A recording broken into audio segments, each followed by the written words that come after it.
Naglihok protesta ang mga militanteng pundok o mga environmental groups dunot sa sugyot sa pagtukod og coal-fired power plant sa may barangay Sawang Calero ni Dakbayan, Sugbo. Sa gipahayag nga public hearing kaganiha, bugtong ang City Health Department lang ang uyon sa katukuran sa mga coal-fired power plant. Si Chunag Carrion sa report. Gipasabot sa consultant sa Ludo Power Corporation nga ang ilang giplanong tukuron nga 2 by 150 megawatt coal-fired power plant sa barangay Sawang Calero mao na unya ang usa sa madakong planta sa Cebu. Nunot niini ilan ang maserbisyohan ang panginahanglan sa kuryente sa Dakbayan sa Sugbo. Matod ni Jose Lorente nga sa katukuran sa planta makamugna kini og trabaho sa mga Sugboanon. Gisaad usab niini nga way makagawas nga coal ash bisan pa sa kadaghan nga nagpuyo diha sa Sawang Calero. Ilang gipaniguro nga dili maapektuhan ang panglawas sa katawhan og posibleng epekto niini sa kalikupan.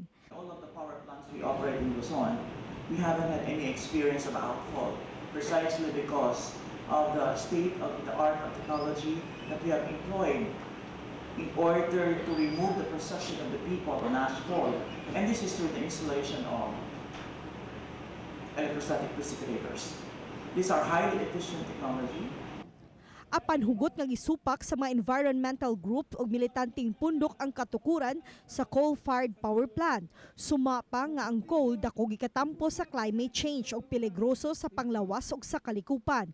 Lagip sa misupak ang Cebu City Environment and Natural Resources Office. To look for renewable energy alternatives rather than fossil-based and carbon-intensive technologies.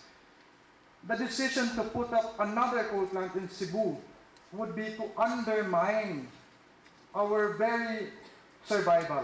Yes, the Philippines is a negligible emitter as compared to other countries.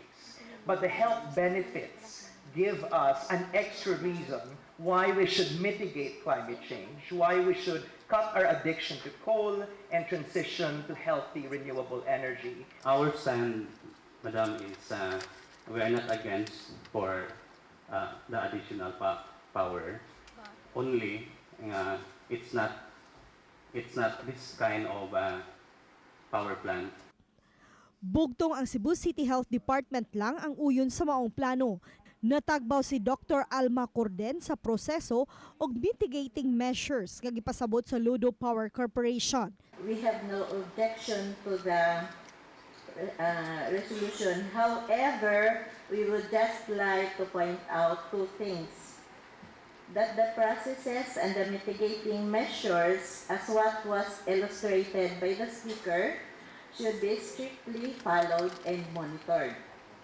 And number two, for the everyday monitoring of the EMB of the DENR, since we are the ones commissioned by the government to monitor on the air ambience. Gi-question sa konseho kung duna bay igong mga ekipo nga makamonitor ug makasusi unya sa air ambience niini. Hinuon ipasumiter sa konseho ang mga position papers sa nagkalain-laing grupo kalabot niining maong isyu. Chona Carrion, Balitang Bisdak.